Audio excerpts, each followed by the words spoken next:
On today's show, going to be bringing on a very special guest to talk about the Clippers season, their experience with the Clippers this season, and of course, what is next. Going to be talking about it all on today's Locked On Clippers.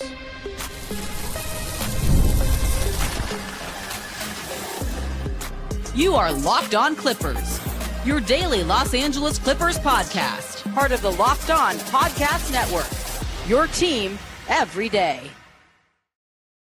Yes, sir. You were locking in with the Clips. Thank you for making Locked On Clippers the first listen of your day, your team every day. I'm your host, Darian Vaziri, born and raised in LA. Just finished my 20th season as a Clipper fan. Been covering the team for 5 years on my own YouTube channel, Dime Dropper, and 3 years right here on the Locked On Podcast Network, your team every day. Make sure you subscribe on YouTube and hit the notification bell so you know every single time we post a video. And of course, listen wherever you get your podcasts. For today's episode, I promised a very special guest, and I don't bluff when it comes to that.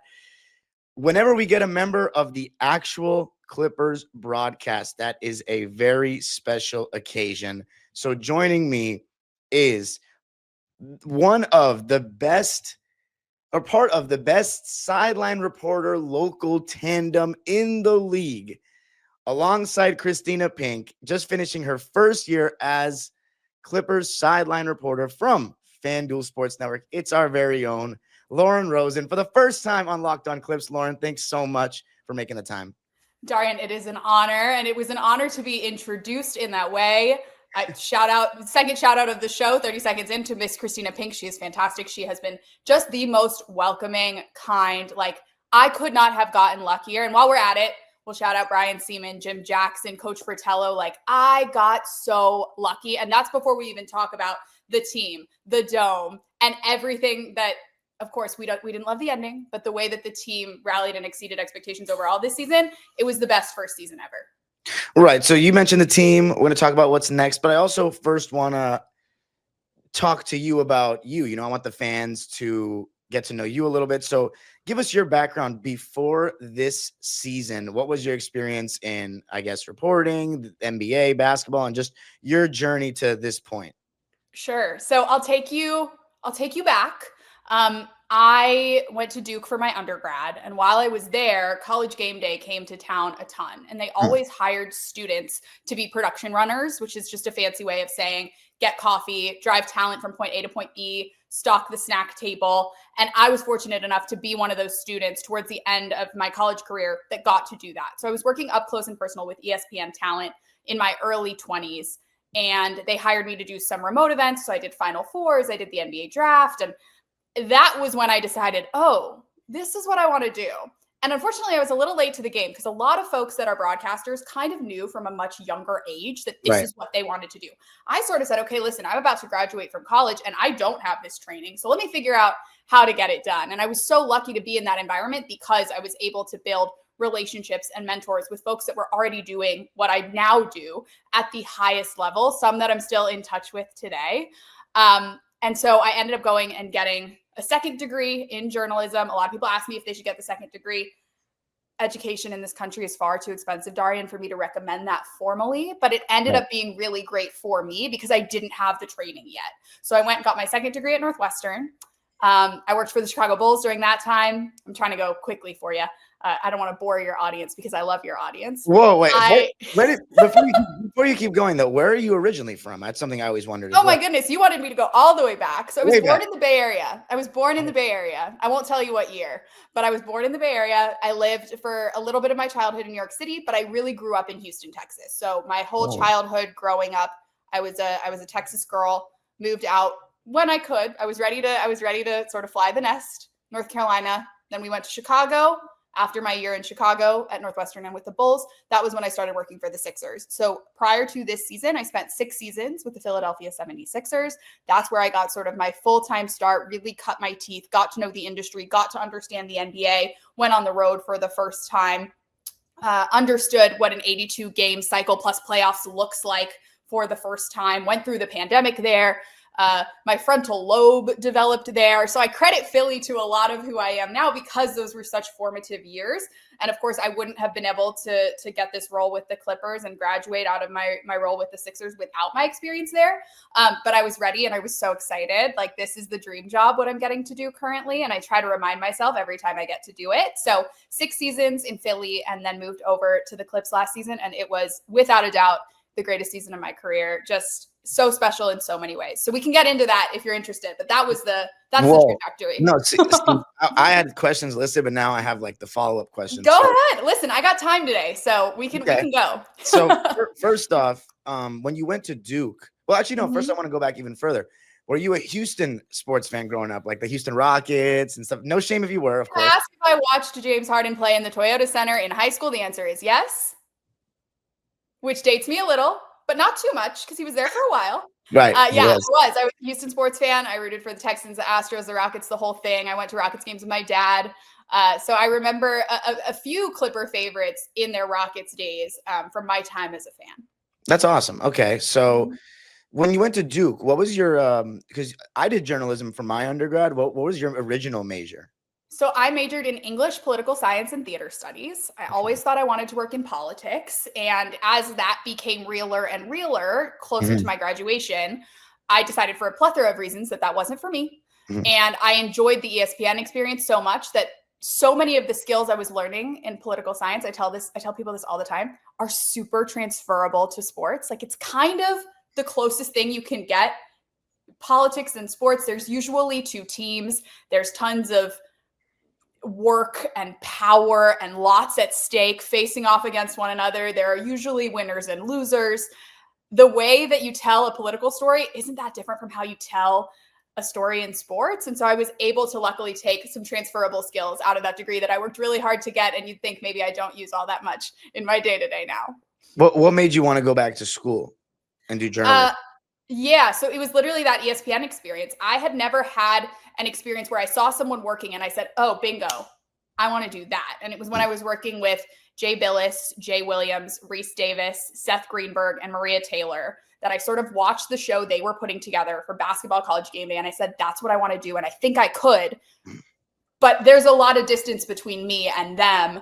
What do I need to do to sort of cover that distance? Right. And that's why I realized I needed a little bit more formal education. Okay. Let me ask you this. When you saw them doing College Game Day and you said, I can see myself doing that, what role did you see? Do you see maybe I want to be a host at the table? Do I want to be a sideline reporter?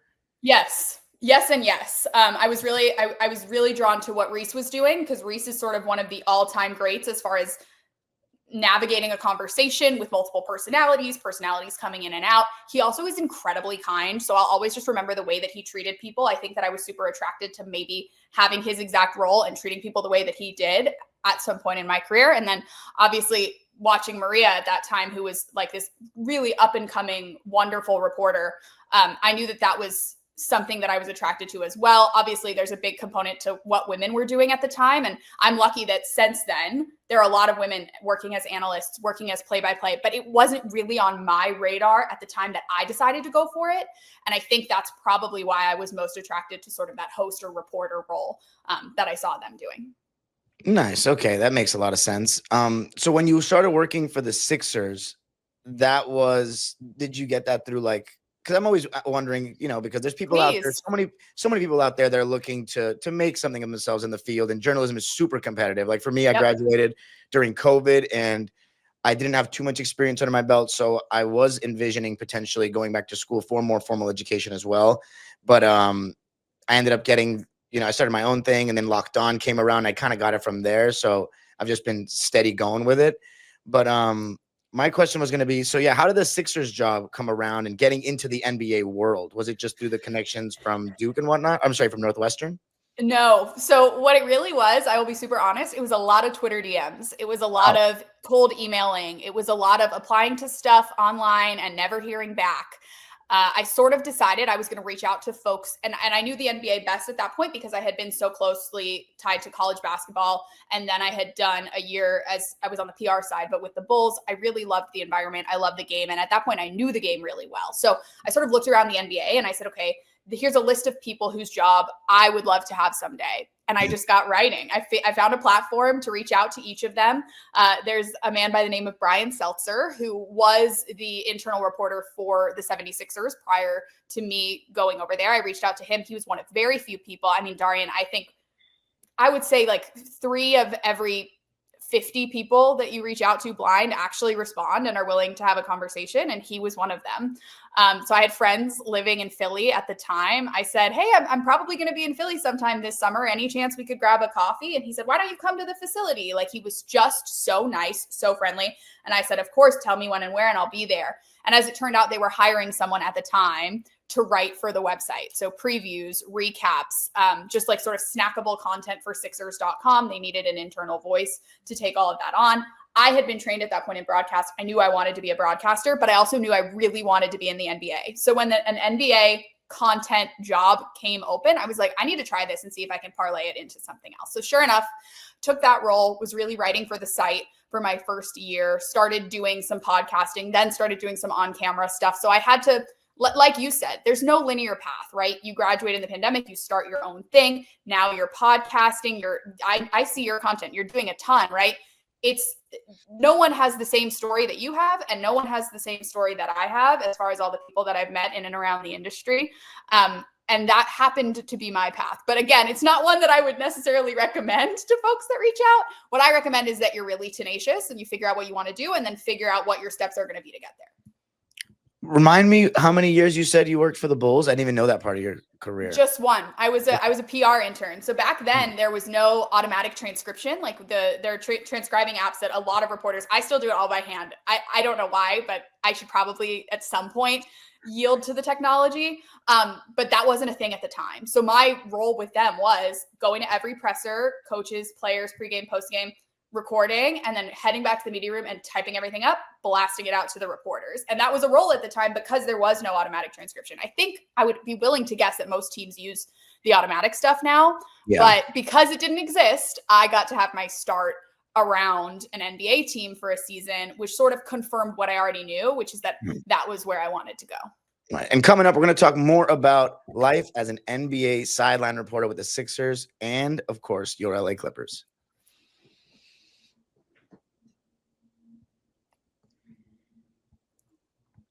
All right, back here with Clippers sideline reporter Lauren Rosen, and I wanted to ask about, so what year was it when you first got on camera in the broadcast with the Sixers as a sideline reporter? Never, to answer your question. Oh, really? Formally. Yeah. So I did pretty much everything but. I was hosting pre and post during the pandemic. That was sort of, I think, when I started being a face that fans saw on camera. During the pandemic, there were very few reporters that were allowed in. Being a team employee, I got to be part of, towards the end of the season, at least, the red zone. There's all this language that we used during the pandemic that so doesn't exist anymore. But I think based on my access and my availability, they sort of started putting me in more of the positions that I already wanted to be in, right? So I would do, and I'm not joking, I was by myself at a table in the arena doing a 30-minute pregame show. It was co-hosted with someone who was remote. So that was sort of when fans got accustomed to seeing me. I did a lot of podcasting. I did a lot of radio. But the fun fact is, no, I never did sideline for the Sixers. Wow. Okay, so I didn't know that. My apologies. Yeah. For that because It's okay. Listen, honestly, I like that you think I did because that makes me feel better. Well, because I saw when we were talking in that playback with Sean, shout out to Sean, he seemed familiar with you. So I figured that all these Sixers fans knew you, but I didn't realize it wasn't silent, but you were still on camera. I was doing a lot of digital stuff. I was doing walk-off interviews, post-game interviews, halftime stuff, depending on this season, depending on what content was sold. And so that's why I've had reps doing everything that I now do for the Clippers, but not all in one game, not all season long.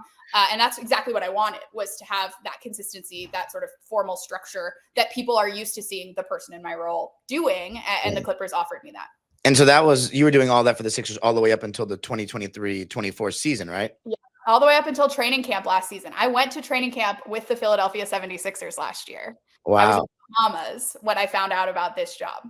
And before we segue to the Clippers, I know the Clipper fans might get annoyed that I'm asking so much about all this other stuff. But what Well, about? they can fast forward a couple minutes if they need to. It's okay. Actually, no, they won't. We got to get to know our people on screen. But how was it working with Mark Zumoff? He's a pretty big name in the. I mean, for the Sixers, I mean, it could hear Legend. his voice. Yeah.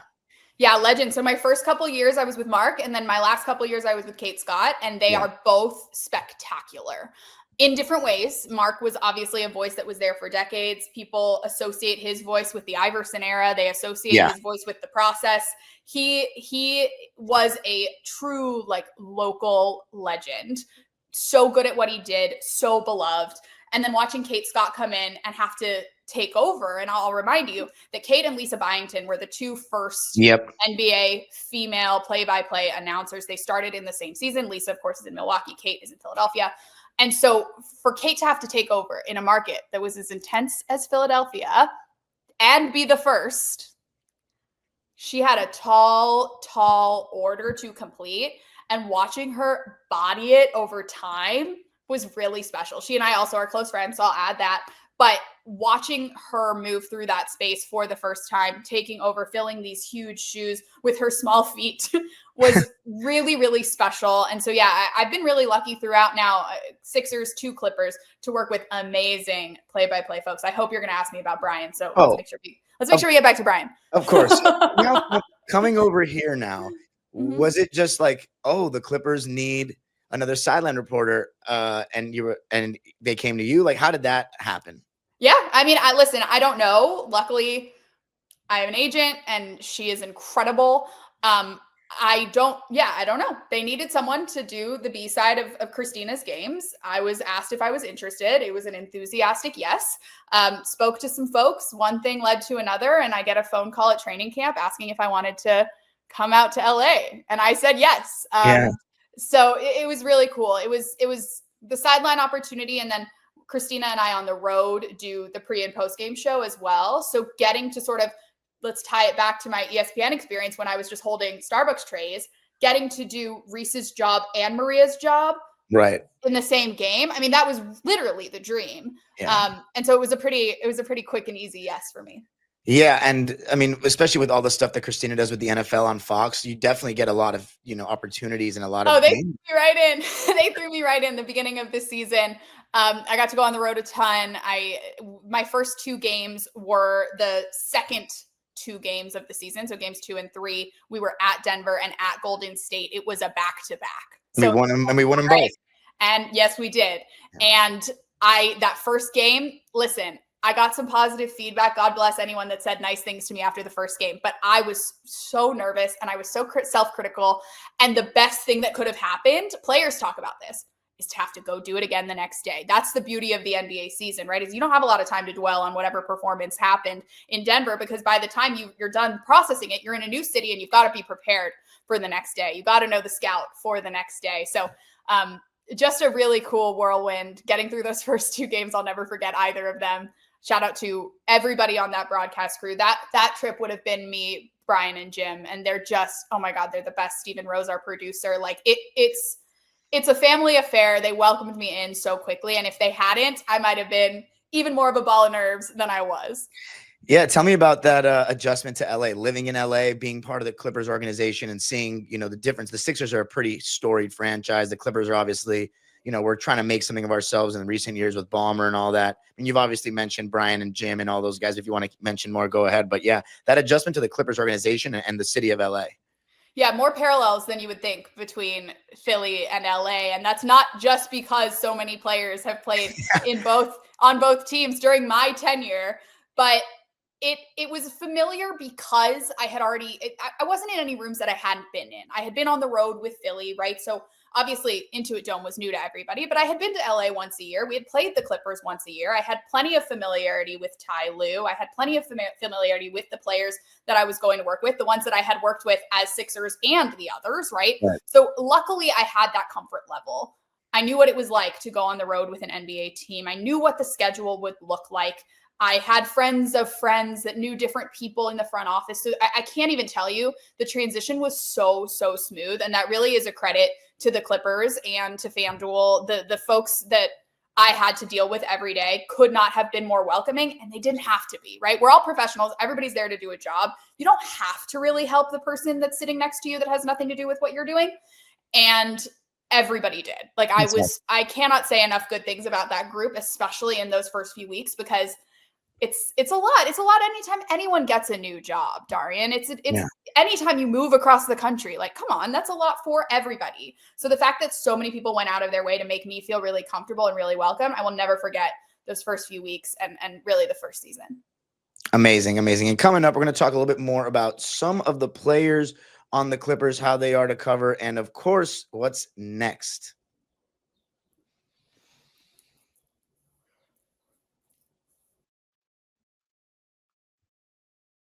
I got to tell you a little something about FanDuel, America's #1 sportsbook. The NBA playoffs are in full swing, and every night delivers highlight-worthy performances, major momentum shifts, and can't-miss moments. Whether it's a game-winning shot or a breakout player, there's never been a better time to get in on the action. FanDuel makes it easy to stay in the game before tip-off and live. With player props, performance trends, and same-game parlays, fans have more ways than ever to play smart and win big. If you've got a read on who's heating up, why not back it up with a same-game parlay? The Indiana Pacers are still plus 265 to win the NBA championship. So if you want to bet on them and you're feeling good about it after game one, go ahead. The odds are still good. New to FanDuel, it's the perfect time to sign up. Head to FanDuel.com and place your first $5 bet. If it wins, you'll get $200 in bonus bets. Make every moment more with FanDuel, official sports betting partner of the NBA. All right, so back talking here about not your rookie season in the NBA, but rookie season as a member of the Clippers. We always consider everybody that comes to the broadcast or the family a member of Clipper Nation. Now, let me ask you about Clipper Nation themselves. You know, we are a fan base that a lot of people on the outside say, oh, Clipper fans really exist. I mean, when I think about LA, I always think Laker Nation all the way through. But we have such a passionate fan base. How was your interaction with them? And what did you – I know I asked you this, I think, on my vlog, but what did you learn about us that – I don't know, maybe you didn't realize until coming over here?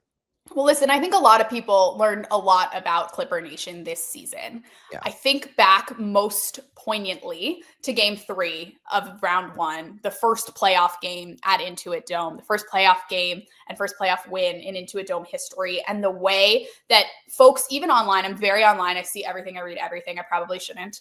But the way that folks online around the league reacted to the videos that folks were putting out about what the wall looked like, what the swell was like, how loud it was in that building, how full that building was prior to tip-off.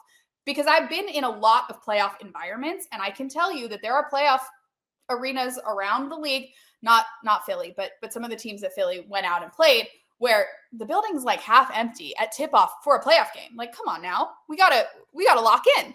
And Clippers fans are super duper locked in. I will add that going on the swell plane to game 7, I met and got to talk to so many people that were part of this image that I had digested at that point 82 times.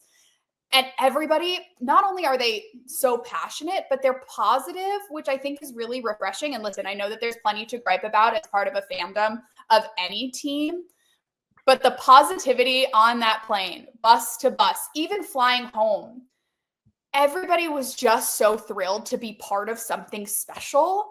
And I think that meant a lot to me. So that's probably the lasting image that I'm going to have of Clipper Nation, at least to get me through the summer. But it's one that I'm never going to forget. The way that everybody showed up that morning, hopped on the plane, flew back, and was able to stay positive despite a loss. Like, it was just such a cool thing to see up close and personal. We had seen the wall and the swell, but to meet the people that sit in row 7, seat 14, like to put a face to the seat was really special.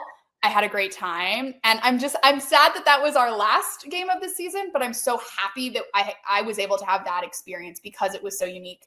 And I know that now other teams are kind of taking notice and trying to emulate what Mr. Ballmer was able to do for game 7. It was so special. Yeah, that Indiana video was exactly like the one that we filmed. I should have been on that plane, but I got to fix my sleeping habits. I missed I literally was too late for the email. It was, Well, and terrible. you were grinding. You were at the plaza doing content. We all saw your content. Don't worry. You still made the most of the experience. And how about those plaza watch parties too? I got to be, Awesome. those were really special. Like the community that is being built in just the first year. I think everybody around the league is looking over there and being like, okay, Yeah. Clipper Nation is really serious. And I love that this group of fans was able to project that so early in the existence of their new home. Yeah. And of course, I mean, I mentioned the rookie season for you as being part of this, but to do this at the first year of Intuit Dome, I mean, that is something special. The Intuit Dome era, the Lauren Rosen era. Maybe we do a little bit of that, but I don't know about all that, but yeah, it was very special, really, really cool. I mean, Well, even just to take you on a quick little tangent there, watching opposing teams come into the building and see it for the first time, the best. Watching Kevin Durant seek out Steve Ballmer to go where I need to find him and tell him how amazing this is. Having Sixers come in, they were one of the first teams to play on the road at Intuit Dome. Sixers come in and find me and say, "Are you kidding? This is where you get to come to work?" And I said, "I know, it's pretty nice, right?" Like the way that folks reacted around the league was really special. And I can only imagine, I felt it as a first-time Clipper, right? Yeah. How it must have felt to the folks that have really been on the ground since day one, in the trenches, part of this project, fans of this project. It was so special for me, and I had so few touch points up until the beginning of the season. So I can only imagine what it was like for everybody else. Yeah, I mean, completely surreal. We were able to, periodically go check out the progress of the stadium when it was being built. And I remember standing there when it was just dirt, and like to see it all come together and be in like these different lounges and clubs and by courtside. I mean, it still is surreal. So that was, I think, the biggest win of the season, besides the fact that we made the playoffs, was this first year at Intuit Dome, the celebration with all the fans. That was something that I cherished very much. Now, let me ask you about some of the players. I mean, so someone like James Harden, who you worked with Philly and here with LA, he's somebody that the media has so many differing opinions on. I wanted to ask you, since you worked a little bit closer with him as, a local media member, what is it like covering someone like James Harden for two different stops? You know what I mean? What do people not know about him that maybe the media doesn't say to the fans? Yeah, well, it's surreal. We already talked about my Houston roots, right? Understanding sort of not just what he meant to the Rockets, but what he means to the city of Houston. Yeah. James and his foundation, his Impact 13 Foundation, is one of the most intentionally philanthropic players in the NBA. And he doesn't get nearly enough credit for it, especially for someone who does garner so much attention for his off-court persona. The way that he pours into these communities, by the way, the things that are broadcasted are one thing, but he does a ton in silence that folks don't know about. And seeing the way that when he was in Philly, he was pouring in Philly. Now he's in LA, and obviously LA is really special to him. He's pouring in there. But when we go back to Houston, he's hosting events through his foundation in Houston. He did a Christmas event through his foundation in Dallas. He is one of the most intentional when it comes to giving back. It means a lot to him and to his family. So I'll start there. And I know that that's boring, and that's sort of what folks expect to hear you say, but not everybody does it that way. And so James deserves a ton of credit for how much he's doing out there. He is also just a legend, right? Like when we look back during 2000s, 10s, what are we going to call this? 20s, 10s and 20s basketball, right? Not only was he one of the faces of this era, but he's one of the greatest scorers to ever play the game. And I think that gets lost as well. Let's now add a level, the longevity, the longest active streak of, he's made the playoffs 16 consecutive seasons. He's added something to his game. He was an all-star for many years, and now he's an all-star again. He's so committed to evolving, right? He's a scoring champ, and then he's an assist champ. And now he's whatever the team needs. He's sort of the ultimate chameleon. And I don't know if there's been an offensive player as prolific, but as malleable and as much of a chameleon as James Harden has been throughout his career. So I think on and off the court, hopefully the picture that I'm painting for you and your audience, Darian, is this is someone that does not get nearly enough positive attention. And make no mistake, these players understand why they get criticized. This is the era where everyone is allowed to have a voice. Everyone is allowed to have something to say. But when it comes to James, I do wish that there was more credit given where I believe it is well and truly due, especially considering how hard people are willing to be on him for, by my estimation, no reason. Yeah, those are some great points. I'm happy to hear that, especially the philanthropic work. I feel like that's something that he doesn't get enough credit for. Let me ask you this. Who were some interesting players to cover or talk to or interview that you were like, oh, I didn't know that this person had maybe this personality? Who gives like the good answers? Whereas a reporter, like, I like talking to this person because I know they're going to give me thorough answers. I mean, I love talking to Kawhi. Kawhi is Really? Hilarious. Yes. Okay. And here's something that I'll say. I think that he, not unlike James, but in a different way, might not get enough credit for how much he does and how challenging it is, by the way, for every player. I make this comparison a lot, Darian. When I'm done with a broadcast, when Brian and Jim are done with the broadcast, no one asks us to spend 60 seconds playing the way that a player is forced in a full sweat to come over and not only be interviewed, but be charming and be funny and be, you know what I mean? Like be something completely different from what you were just dialed in doing. By the way, you're one of the best in the world doing what you were just doing for the last 2.5 hours. Now come do something completely different.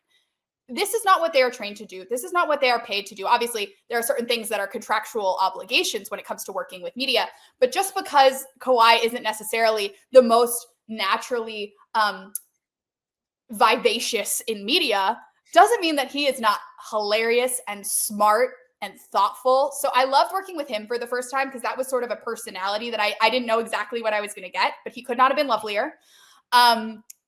On the opposite side of the coin, when you look at sort of like an introvert extrovert spectrum, Chris Dunn. I knew you were going to say that. Just a ball of personality. Oh my goodness. We did this Lexus series where we were able to sort of go out in the community and visit different establishments. Nico Batum participated, Ivica Zubac participated, and Chris Dunn participated. And with Chris, he didn't even need me there because he's so naturally charming and chatty and has stories to tell. And he's so animated. It's like he can go. And he is just, he's so energetic. He's thoughtful. He's kind.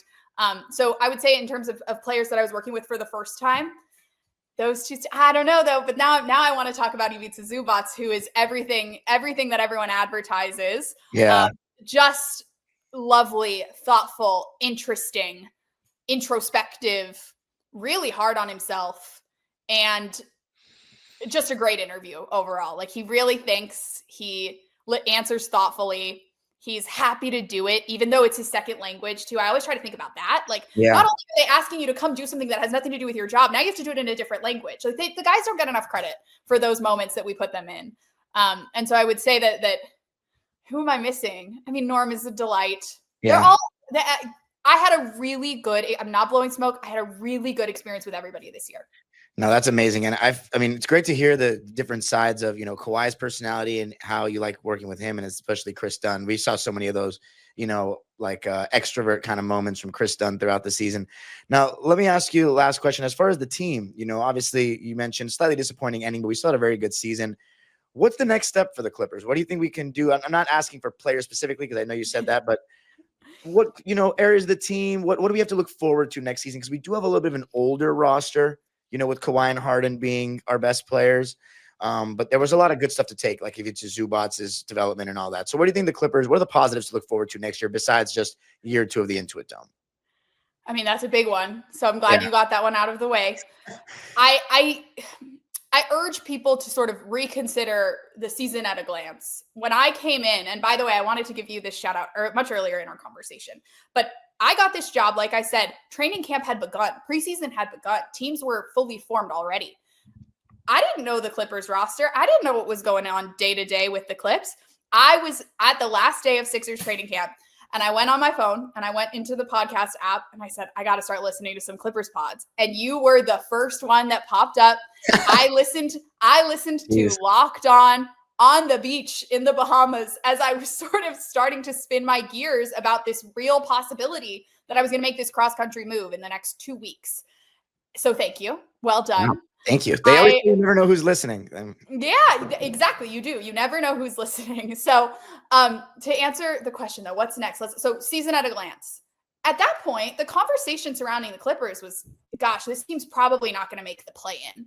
And that, of course, was more of an external expectation. And my understanding is that the team always knew that it could do more than what the national media was saying. But I was a consumer of that national media at the time. So to come into an environment where, okay, maybe you're going to make the playoffs. Maybe Kawhi is going to come back. Maybe this team is going to be fully healthy. And instead to skip the play-in, make the playoffs, be fully healthy. And by the way, the being fully healthy thing was extremely strategic. That was a year-long plan that they were able to implement for Kawhi. Major shout out to the Clippers medical staff that worked, right? So if we talk about silver linings, they found something there this season. Health in this league is the number one thing. People say the best ability is availability, but I think it's more specific than that. It's health, right? Yeah. So as far as things to look forward to, this is a team that was going to be maybe the 12, 13, 14 seed, if you ask someone in Philly, that made the playoffs and really made noise. I look at the teams that played in the Western Conference Finals, and I do think that the Clippers matched up pretty well with both of them. We, of course, didn't get to see a fully healthy Clippers Timberwolves real matchup in the season, but based on what I saw in the playoffs and what we saw from the Clippers in the last few weeks of the regular season, I would have loved to see that series. I would have loved to see the Clippers try to take it to OKC, because I'll remind you that the first healthy appearance between those two teams was, by my estimation, probably with the exception of that Golden State game at the end of the season where there were high stakes, I would say that Clippers, OKC at Intuit Dome at the end of the season was probably the best regular season game of the year. And the Clippers almost had them. Like, it was one of those ones where you went home being like, ooh, 7 games of this would be a lot of fun. So I think to go from a team where the expectations were pretty low, that ended up making some really legitimate noise in the playoffs this season, and understanding that we could have a pretty similar complement of players back next season that are only more comfortable with one another, that are comfortable in their new home, that have garnered a little more respect probably from their peers around the league. There's a lot of good there. And I don't think that it was fully realized. This team did not reach its full potential. And of course, only one team gets to win every year. So we always have to remind folks that it's hard, right? It's really hard to win. Look at the favorite at the time of this recording. The favorite might not even be the favorite in the finals coming out of game one. Probably still the favorite, but you hear what I'm saying. It's only one team gets to win. And the presumptive favorite in these finals is the team that was the best all season long. It's really hard to take team by team down over time. So to wrap that up, I just think that there was a lot of unrealized goodness on top of the goodness that we got this season. And so if I'm a Clipper fan, I'm excited about what next season could bring. Yeah, I mean, Kawhi going into the offseason healthy is something. He hasn't been healthy going into an offseason since the 2020-2021 season where we made it to the conference finals. That was obviously our best finish ever.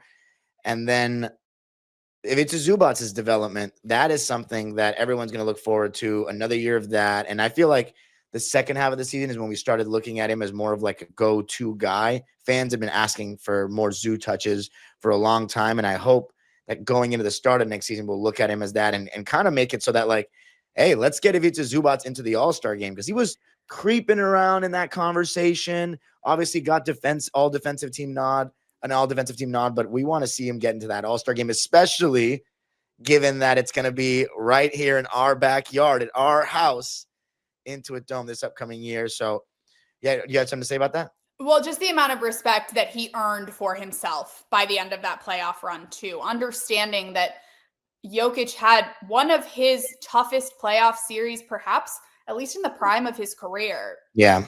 Because of Ivica Zubac. Like, the credit that he didn't have at the beginning of the season when folks were calling him a top 5 center in the NBA and being sort of laughed out the building, to the end of the season where he might have been a top 3 center. And of course, some folks were injured. Some guys had off seasons.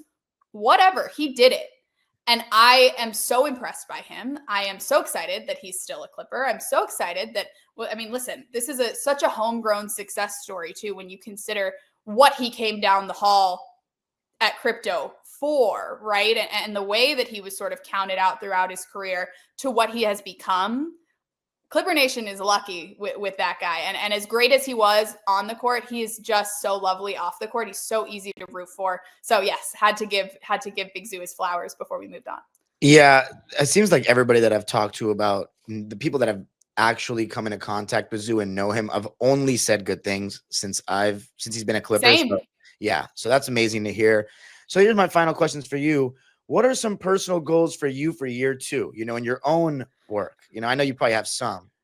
Oh my God. I mean, listen, we said we were going to circle back to Brian, so let's do it. So Brian and I share in common that we like to go back through the film, just like players do. I try to watch right after the game. I'll make sure I watch my hits. I'll make sure I watch the post-game show or whatever I can, whatever's available right after. But now we're sort of going through the process, and I know he does this as well, of watching every game again and just sort of figuring out where you can improve on the margins. I watch myself from season 1, and there's a ton that I could improve on, especially in those early games where I was treading water. I was the duck that was sort of like smooth on the surface, but underneath I was really, really paddling. I'm excited about season 2 because I'm more comfortable. So given the opportunity to go back into similar situations with comfort and confidence, I hope that I can give an even better story to fans every night. And it was great. It was such a good experience, but I'm very hard on myself, and I have a lot to say about how I performed in season 1. So I'm very excited to take a year 2 leap, as they say. You know what's funny to talk about? And this is just because I'm like a Clippers super fan, and I'm like very into the intricacies of the broadcast, because I obviously I remember. It doesn't have to be the last question, by the way. Like I said, I have time. Yeah, we're already over the locked on threshold, but whatever. I'll talk about that and see what I can do about it. Okay, no. Just bring me back. I'm around. Okay, we'll do part 2. We got to get you on my own show as well. I haven't done an episode on Dime Dropper in a while. Okay. But I could still ask this. But this is what I was going to say. I might make a comment about that first game against Denver on the road. I remember it, and I didn't know you yet, right? So I remember. I think they asked you to basically like carry the halftime show, but your face wasn't on screen, but like narrating, right? Like about what was going on, like reading the box score and all that. That's the halftime road format. Yep. And I was like, wow, because I didn't know whether you had been like a sideline reporter in the past. I was like, this is a new face to me. So I'm like, they're making her do all this at her first game. Like that's kind of a lot. Like that would be nervous if I was doing that. I mean, on the upside, I was busy the whole time, right? So like there was not a lot of time to reflect on whatever little mistake I thought I had made, because we were on to the next thing. And I did a lot of things for the first time that night. And we talk about first times as I mean, me and my friends and folks that are into the like wellness space, we talk about how tough the first time you do anything is. And it's tough, but it gets so much easier. So the fact that I got to knock out all those things for the first time on night 1 and then improve on night 2, definitely helpful. Thank you for noticing. And I hope I did you guys proud even on night 1. No, you seemed, I mean, especially after though, you seemed so very comfortable after that, where I was like, okay, Thank you. Really a natural. And especially when I interviewed you in my vlog, I was like, yeah, you can clearly tell this person's like made to talk in front of the camera. Thank you. I don't know if I was made for it, but I worked to get to this point. Fair enough. Yeah. Well, you seem made for it now, I should say. Thank you. Now, this is my last question. And I asked this to Brian too. For anybody that's working in, being part of an NBA broadcast or an NBA team, there's so much traveling. How much of like a social life do you guys get to have? I mean, I know they have kids and all that. I'm assuming you don't have kids yet or anything like that. No, not yet. Like how much of that do you get to have? You know what I mean? It's such a good question. And I'll give you 2 answers. The off season, I have time, right? So in the off season, I can see my people. I can sort of travel around the country from city to city, seeing my people. I'm going to go see my parents in Houston next week. During the season, it's a grind, but the special part about it, the longer you spend in the league, every city I travel to, I know somebody, right? Whether it's my counterpart on the sidelines or somebody in the booth or a former player on the opposing team. So the social life maybe is generated by the environment a little bit, getting to see old friends everywhere you go, spending time. I get to sit next to Carlo Jimenez on the plane, getting to yuck it up with him every day, getting to pick Brian's brain or ask Coach Fratello about his experiences or talk to Christina. Like I've gotten really lucky in all of my stops that I've been able to make close friends among the folks that I'm with on a day-to-day, because as you alluded to, it is a little tough with all the travel to build a thriving social life. outside of our community that's sort of the traveling circus that moves through the season. That's so cool though that there's no city you wouldn't know anyone. Besides, well, you travel with your people, so you would probably have someone, right? Well, I mean, we travel all together as a team too, right? Right. So even if I'm not excited to see somebody when we land, there's someone I'm excited to grab dinner with on the plane. Right. I'm so lucky. I've been telling people, anyone that'll listen, it's a great group, top to bottom. And there's so many people that I didn't really get to know last season that I hope I can get to know better this season. And we're really lucky. They do a lot for us to make sure everybody's comfortable, to make sure everybody's having a positive experience. And so I was definitely the benefactor of all those things this season. Amazing. Well, Lauren, thank you so much for joining me. This has been awesome. Thank you for having me. This has been great. Let people know where they can find you. Oh, perfect. At Lauren M, as in Moose, at Lauren M Rosen on all platforms. I'm trying to be better about social this summer as well. So if anybody has feedback, you can find me there as well. Like I said, I do read everything. I don't respond to everything, but I do read everything. Do you want to plug the Playback? I know you're trying to get that going a little bit. Yeah, sure. My room is Lauren Rosen on Playback. NBA Yap is what we're calling it. I'm looking to do a lot more, maybe some WNBA as the summer goes along. And then next season, perhaps some non-Clippers NBA games on there. Playback's a cool app. I'm enjoying it over there. So come on over and join my room, as we call it there. There we go. Yep. Join the room, follow Lauren on everything. And of course, stay tuned with next season. We're going to see her next season, of course, on our screens. You can follow me on Twitter and Instagram at Dime Dropper Pod and subscribe to my own YouTube channel, Dime Dropper. And of course, Locked On Clippers for all things LA Clippers. Lauren, we'll talk soon, hopefully. Sounds good. We definitely will. Thanks for having me. Thank you. Go Clippers.